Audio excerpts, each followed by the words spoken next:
Okay, welcome to Spiral Dynamics Integral Live. Today we have Damiano Ramazzotti with us. He's going to be sharing his thoughts on the pandemic. Now, in our group, which meets weekly, we have talked about this off and on. Obviously, the pandemic has been affecting all of us to a different degree. And as we well know, there's a lot of different perspectives and way to approach the pandemic. But we've never had a more formal presentation. And Damiano has a background in technology. He's a technology startup founder, and he's passionate about integral theory and spiral dynamics. So his background is not in the medical profession. However, he is, again, passionate about spiral dynamics. And as all of us like to do, he's observant, and he's put together a matrix looking at the different levels and how they interact with each other. And we found this matrix to be quite interesting, and we asked him to come here and explain to us how he's seeing it. And that will also offer us a platform to discuss further after he shares his ideas with us. So thank you, Damiano, for being here with us. And thank you. Your turn. Awesome. So to stay in topic, I also have COVID right now, so I apologize if I have to cough every once in a while. I thought it would be more realistic and reliable, my presentation, if I had it. That said, I also have a background in sociology, but as any good tech startup entrepreneur, I had to drop out of university, so I didn't quite complete that part of my life, but that still informs part of my analysis. So I'll share my screen. I have just so we have a bit of a visual reference while I talk. Can you see my screen right now? Awesome. So first of all, why did I do this? Try to build this way to visualize the relationships between levels across the pandemic. Now, the main reason is that the pandemic has been as much about the relationship between humans and the virus and the relationship between humans and other humans. There is a lot of other hot button topics where you see levels playing out a lot. Now we have the Ukraine war, for example. But what is unique about the pandemic is that we really had to deal with each other. We physically had to move around each other. And that has really brought to the surface how different levels relate to different other levels. Now, here it is. So the purpose of this presentation is to sort of show a semblance of a method with which I've tried to map these different relationships.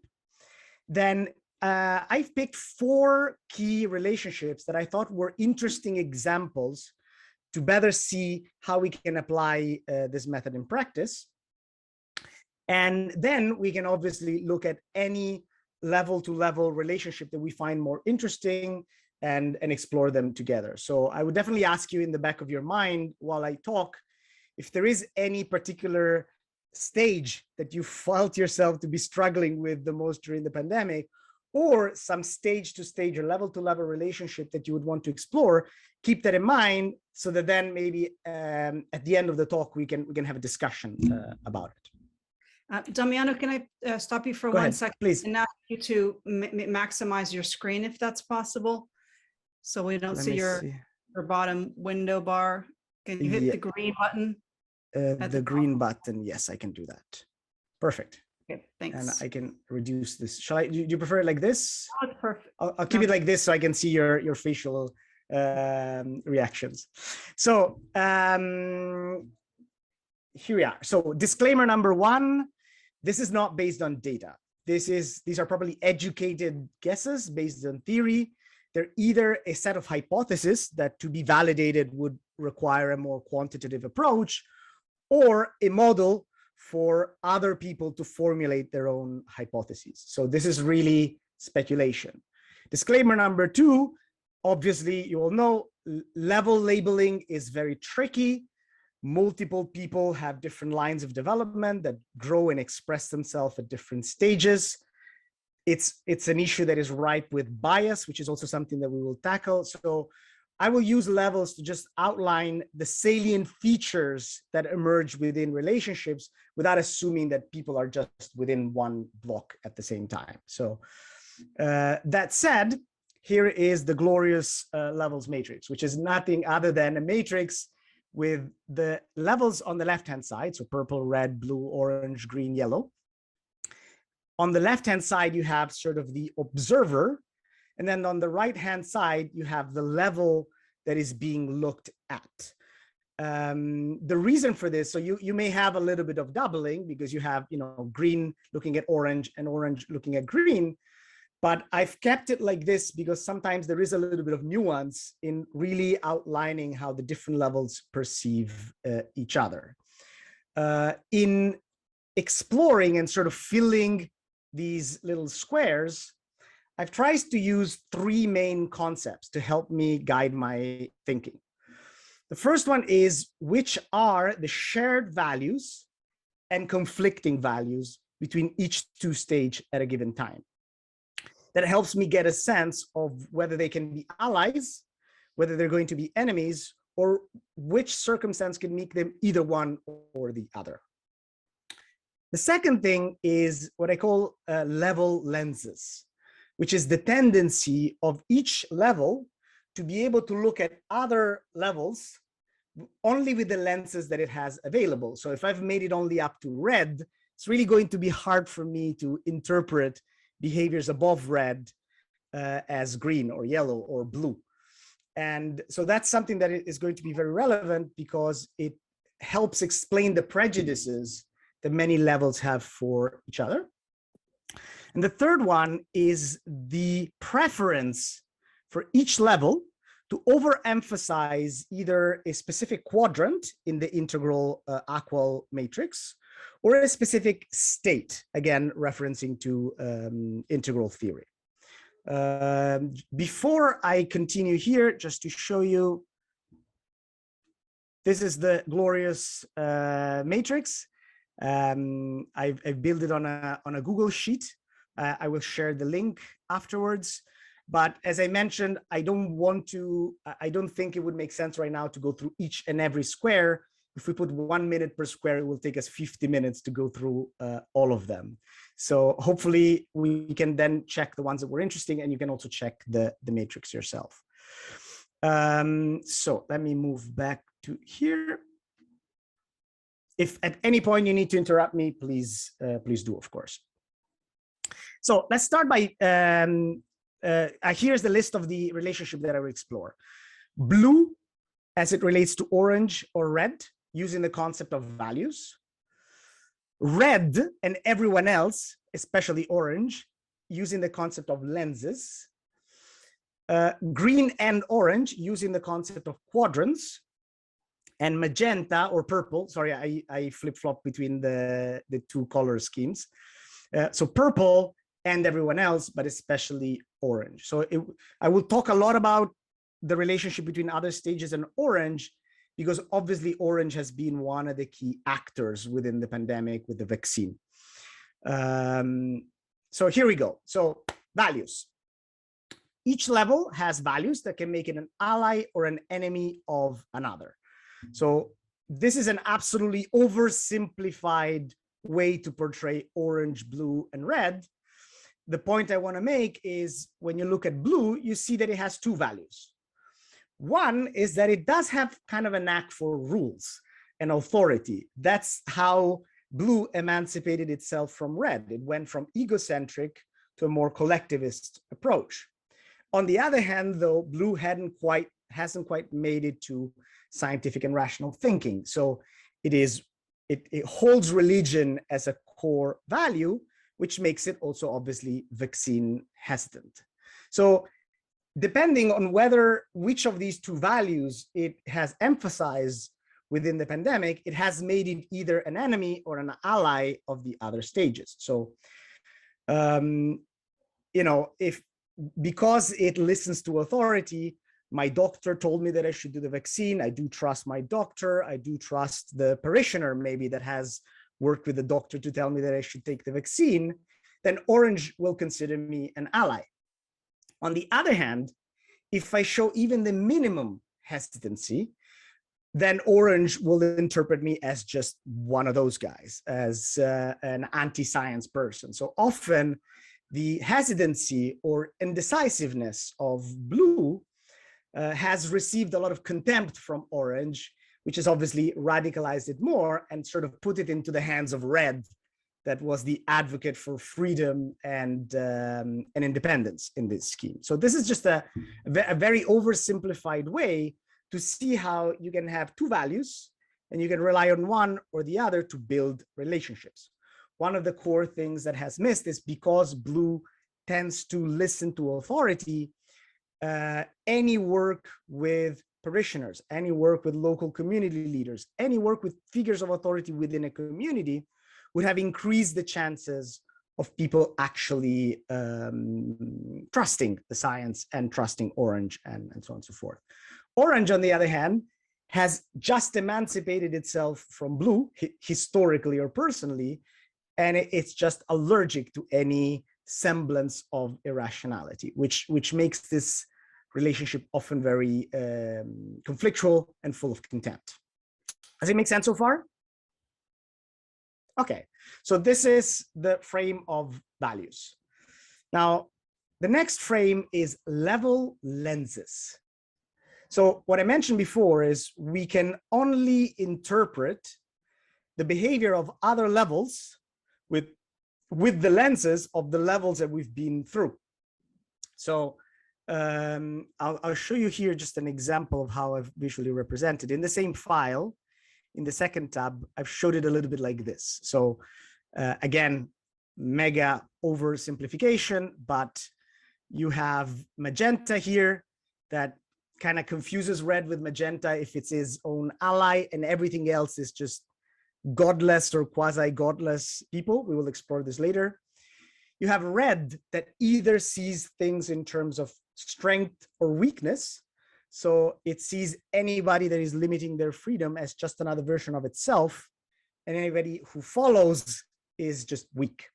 This is the next thing we will explore. And then that follows all the other levels. So for example, blue tends to see the levels above itself as egocentric. So the way blue interprets rationality is not as rigor, but as an egocentric desire to get away from the rules of religion. So it reads scientific thinking as a form of egocentrism. So it sees red past itself. Orange does sort of the same, in the sense that when orange relates to green, especially with social sciences, which is one of the things we will explore, it doesn't see it as a higher form of rationality, as a more complex form of rationality that takes into account perspectives, but as a less rational form of thinking. So orange does not trust social sciences, it does not listen to social sciences, and as we will see later, this is part of its undoing. So let me get back here.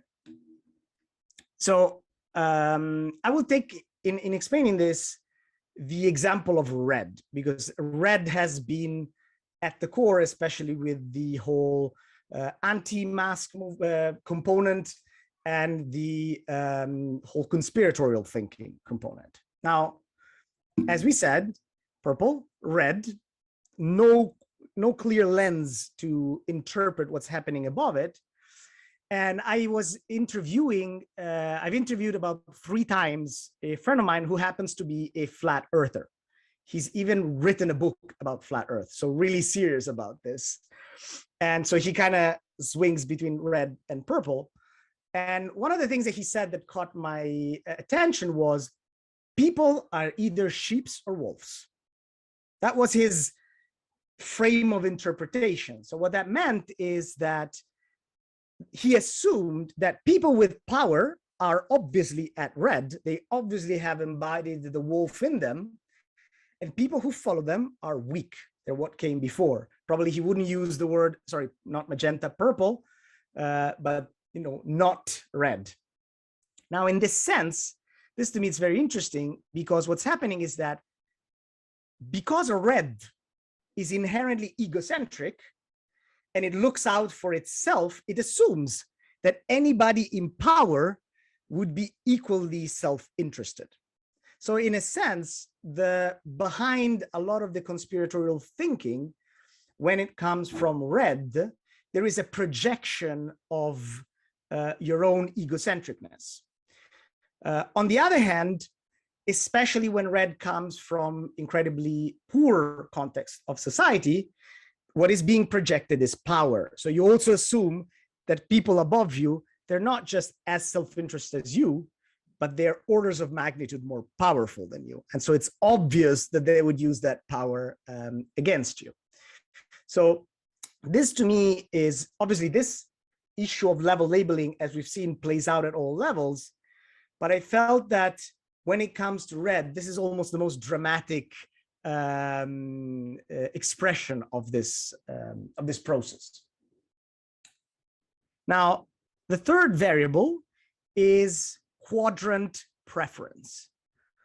Each level tends to overemphasize one or more quadrant, making sort of its own view obviously partial. Everyone familiar with the concept of quadrants? Just to I think be sure. so. Okay, just to be sure, I don't want to assume. So to me, this issue was the thing that inspired me in drawing up the matrix, because I had this assumption that this could be one of the most important conflicts at play. Now, the narrative around the COVID debate has been a lot as a conflict between pro-science and anti-science, which sort of makes it as a conflict between anything below orange and anything above orange. I believe that this reading is wrong. It's not the most accurate reading of what's going on. I think that the higher level problem is a conflict between hard sciences and social sciences. So a preference for the objective realm of things, and social sciences, which tries to objectify subjectivity. And in particular, a conflict between the upper right quadrant and the lower left quadrant. Now, why do I say this? Now, the reason I say this is because, sorry, and before I continue, orange and green are on the top. They have the vast majority of the socioeconomical and political and media power, not saying that they only have it, but they have a lot of it. So if those two are not agreeing, chaos follows. If mom and dad are arguing, then it's chaos in the family. So what happened? What green says, mature green. So when I say green, I think of sociologists, social anthropologists, social psychologists. They say social sciences predicted all of that happened during the pandemic. The vaccine hesitancy, the tribalism, the conspiratorial thinking, the echo chambers.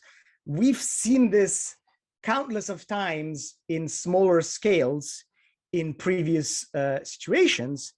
There is a lot of literature about this. There is a lot of protocols around this. So I'll show you afterwards a Twitter thread from a social scientist that very well expresses this. But there is this deep frustration among social scientists that says, why is everybody acting so surprised? We've been raising these red flags for a long time. And this speaks to the fact of how the pandemic and the vaccine and the mask have been communicated using either the nuance that would be inspired by social sciences or not, or just making it an issue purely out of science. If you don't believe the science, you're a moron, or you don't care about others, and that's it. So on the other hand, so green, they did predict this, and they would have had, at least this is my opinion, coming from a sociology background, of course, I have to believe this, that if we had listened to a lot more sociologists, a lot more vaccine hesitancy experts, we would have been able to do a much better job at mediating the conflicts. Now, what is it that green didn't manage? Is that it was not able to use its own social scientist capabilities to predict and handle the relationship with orange. Like this is based, for example, on a conversation that I had with a friend of mine who manages a large network of medical centers. And he's been very much involved in the management, in the pandemic, in the public narrative. And I can't, as a very green-leaning person, in any way persuade him of the fact that there could have been a better way to do this, which speaks also to my own limitations at dealing with Orange. I don't know how to persuade Orange that it needs to listen to social scientists. And this is a major problem. And I believe that this problem has had the largest ripple effects on the rest of the relationships within the pandemic. Now, Orange, on the other hand, has this, and again, I'm overly stereotyping, but the most extreme attitude in Orange is social sciences are not real sciences. So they don't ought to be listened. So they see green with the lenses of lesser rational levels, rather than understanding that there's something different going on, something more complex. They act irrational. In the process, they become irrational themselves. They lose a lot of truth. They lose a lot of nuance. And in essence, I make this, the reason why they do this is because basically they say, but like social sciences are not as replicable as hard sciences. They don't produce as precise results. You change a variable, everything changes. I cannot rely on them. And my response to it is something like demanding the same replicability and precision of hard sciences from social sciences is a little bit like demanding the vaccine to be 100% effective. That's not how it works. Just complexity increases uncertainty, but that doesn't mean that we cannot derive truth. So this conflict is, as I mentioned, a conflict, I believe, between the primacy of either the upper right quadrant or the lower left quadrant, and the inability of these two levels, who have tended to be pro-vaccine throughout the pandemic, has added a lot of chaos that was otherwise, I believe, unnecessary. Is it all clear so far? Yep, it's okay. very clear. Oh, that's fantastic. So I go to the last one. The last one is state preference. So here's where I get a little bit esoteric. This is based on a conversation that I've had with a QAnon supporter, who also happened to be a follower of a very famous yogi. So kindest guy in the world, pure purple, like just like the nicest guy, but a lot of magical thinking. And we talked with him for 2 hours as to why he was into all these conspiracies, why he was following Trump and QAnon, why he was so suspicious. And in the end, we understood that the core problem was in a world that has, let's say, oversimplifying, 3 dimensions: a material dimension, a mental, emotional, subtle dimension, an internal dimension, and a spiritual, transcendent dimension. What we came to the conclusion is that for him, and he validated, he said, like, Damiano, you got it. This is exactly what I believe. He says, anything that includes spirit and God is good. An approach to the pandemic that is purely materialistic, so which excludes God and spirit, you don't do any prayer before you take the vaccine, is by definition evil, because it is excluding what he finds to be the absolute most important thing. And the interesting thing is that this was confirmed both by my QAnon follower friend and by my flat earther friend. My flat earther friend believes that the conspiracy is, let's contradict the Bible and say that things are not as the Bible says, that the earth is flat. And by claiming things that are in contradiction with the Bible, we're trying to diminish its relevance, and we're trying to push people away from spirit. So that for him was the core motive that he saw behind the action of others. So this could be crazy or not, this could be hard to work with, but twice I've had people saying, exactly, this is for me the core. So when purple is relating to all the other levels, it is doing it with this very, very simple frame. does it include magic and spirit, or does it not? And if it doesn't, it's I don't know if you like, there is this, the never ending story. I don't know if you've ever seen it. It's like there is this fog that takes nothingness. That's the big enemy in the never ending story. For someone at Magenta, any approach to reality that is purely materialistic is like that fog. It's something that is eating away at what for him is absolutely core and valuable, which is God and spirit. So this struck me, and I wanted to highlight it because I believe that it's one variable that we need to take into account. So to summarize, we've looked at the relationship between these stages through values, through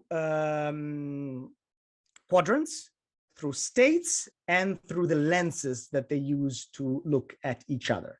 So I'll just get to it. So what you find here, so this introduction will probably make it easier for you to go through the matrix, because it basically, that's how then I've structured each step. So for example, when I describe how green interacts with purple, I write shared values, conflicting values, the lenses that are at play, and then the output of that relationship. I was able to do it with this type of structure for a bunch of them, the ones that were more important. Since I was in bed most of these days, I didn't manage to do it for all of them. So for some of them, I just left like a summary sentence. But hopefully this can, on one hand, inform your reading of the matrix if you want to take a look at it, and provide some sort of logical tools to do it yourself, in essence, and have some reference points to really map these relationships. I'm sure I've missed some. I'm sure there is many more that can be added. This is what I could figure out so far in my pandemic, in my COVID-ridden state.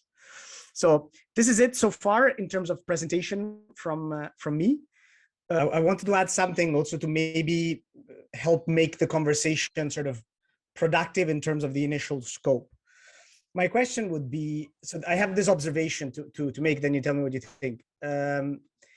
Right now, this conversation is a little bit of an example of how the conversation generally happens, which is we all have come to different conclusions, personally or systemically, and we discuss those conclusions and we argue those conclusions. And I think that's fair enough, but like we've seen that from a societal standpoint, that hasn't quite really helped us in coming to greater coherence. And I think that the thing that comes to my mind is the conclusions that we come to generally have implicit logic that is either unclear or either very clear in our mind, but is not necessarily clear in the scope of the conversation. So what I think a healthy conversation on COVID and personal societal vaccine decision should revolve around is more this. So like, help me exactly understand what are the principles, the constraints, the ethical, the data, the things that you're using to come to that reasoning. And let's debate whether I feel that's a good way of doing that or not.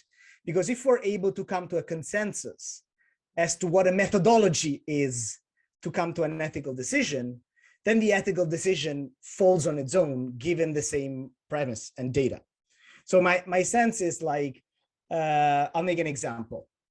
This is the issue of should vaccines be mandatory? Now, we have seen that you still get the vaccine, you can still transmit you can still get the disease and still transmit the disease. What we do know is that you do the vaccine, your length of time in which you are infectious is a little bit lower. So you have symptoms, it's like that. So this is if you're vaccinated, this is if you're not vaccinated. So there's a little gap here. This little gap here just contributes to reducing by a tiny sliver of percent that number that we saw before. So if I had to justify my ethical reasoning for that, I would say this is my reasoning. Now, I'm not saying that this is correct. I'm just saying if I had to open source the reason why I think we should still be doing vaccines and why I believe that they contribute to being less infectious. Or I completely agree that we should have done a lot more testing. In China, they had testing weeks. So they had a week where they tested an entire population. To me, that makes what you said before, Beth, makes complete sense. I even proposed it to some friends who are involved in this thing, saying, guys, if we just tested an entire neighborhood, we would be fine. True, but you have false negatives, you have false positives, you have the problem that some people are infectious but don't test. So to me, it helps, but it doesn't solve the problem because of these little margins that you have here. So this is just an example to open source my own reasoning around why we should do this, why we should be that, why I believe we need them all, and so on and so forth. And other people can come to different reasonings. But I think an interesting debate would not be about the final conclusions, but trying to sort of open source our own ethics, kind of open source our own thinking about things, and then discussing together, is that rationale complete or not? And I think that's where we can add a little bit of nuance and move the conversation to some place where we can commonly agree. If we can commonly agree on the method, or at least agree to disagree, but on a higher level base. Okay, well, I think this is a great place to stop. Thank you so much, Damiano, for sharing your thoughts with us. And thank you to everybody else who came and also shared their thoughts. I think this has been a really, really great discussion. Some really great points that have come up. So thank you, Damiano. Awesome. Thank you all.